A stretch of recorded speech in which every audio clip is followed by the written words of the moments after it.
Riley's emotional development and personal growth are the main themes of Inside Out 2. That being said, the movie also suggests possible directions for the franchise should Inside Out 3 come to pass. Are we so lucky we ran into you guys? And Inside Out 3 will be ruined if these 5 emotions are involved. Anxiety, envy, embarrassment, and ennui are the 4 main new emotions in Inside Out 2. They show up after Riley's puberty alarm goes off and the mental construction crew expands and upgrades headquarters. During their break in headquarters, the 4 appear out of nowhere, with their introductions mainly intended to make people laugh. I'm anxiety.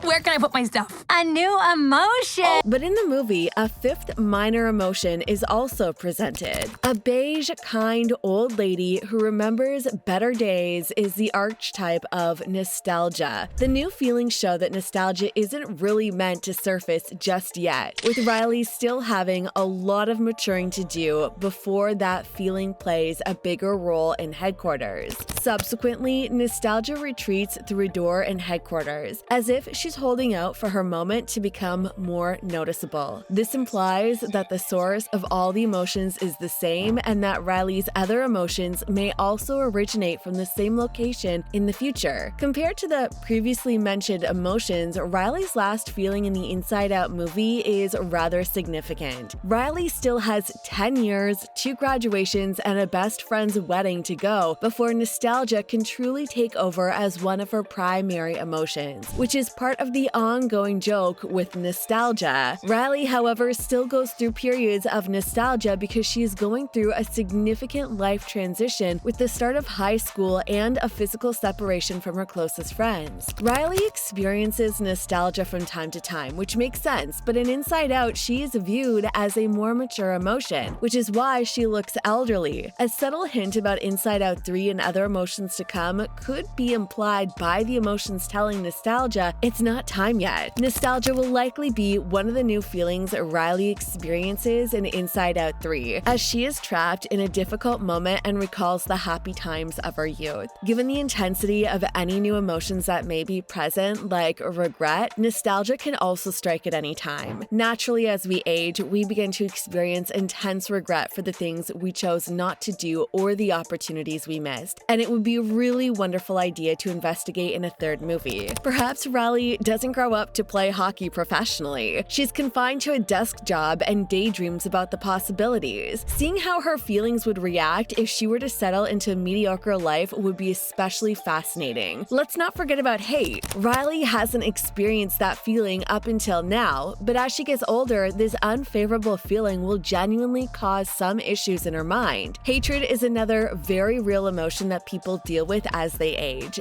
much like anxiety. It would be fascinating to watch Riley fall in love as much as it would be intriguing to watch her develop self-resentment. Maybe the reason for this emotion's appearance is all the regret. Perhaps her nervousness grows. In another scenario, I see this character as a complete villain in a follow-up movie. It's more difficult to control than sadness or anger. Maybe it's even more sinister form of the latter, hidden away in one of those vaults that the sequel introduces us to. To prevent Riley's brain from completely self-destructing, all of the characters would have to work together. Anxiety was introduced to us in the sequel, but I believe she will have a much larger role in the 3rd installment. The distinction between anxiety and fear was effectively illustrated in Inside Out 2, where anxiety is frequently felt to be more intense and can even result in a panic attack for Riley. The 5 more essential emotions Riley started Inside Out are supposedly by anxiety, which undermines its attempt to help Riley have a smooth transition to high school. Riley must experience everything in order to develop a solid, comprehensive sense of self. And anxiety eventually discovers that you cannot make Riley feel anything you do not want her to. Anxiety is joy's obvious adversary, but less of a villain.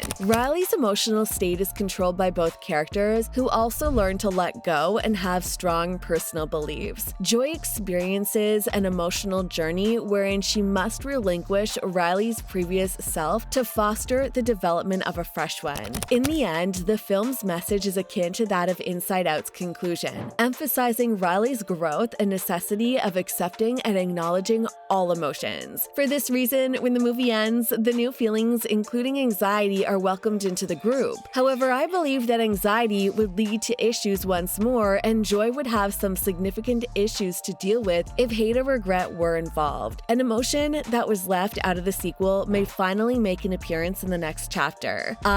I'm talking about shame. There was always a component of shame, but it was a challenging quality to get over. According to the director, shame was a difficult character to watch. The doctor who supported the Inside Out 2 team was another individual who denied the existence of shame. While shame is a genuine emotion, not everyone experiences it. And that's where anxiety came from. After all, no one is interested in hearing a tale about someone who is not ashamed of themselves. That a character fell off the table might make sense. Shame also makes appearances in art of Inside Out 2. She was supposed to be the movie's antagonist at one point and was meant to represent a new emotion. Shame even had her own hideout, as you can see. Shame most likely had an impact on Riley's identity crisis as well, since Riley suddenly lost confidence in herself when anxiety took over. Though it could have easily caused that feeling, it was clear that trying to figure out how shame interacted with the other emotions was too difficult. In other words, anything that rains on your parade can cause shame. Moreover, the disruption of the interpersonal connection, which is fundamental to human existence, sets off a shame response. Riley perfectly encapsulates the experience of shame instead of sadness by exhibiting the defensive responses that are characteristic of shame. Although defensive shame responses help us get over our feelings and protect us from harm, they hardly ever deal with the underlying problem that made us feel ashamed in the first place. Not only that, but sometimes they seem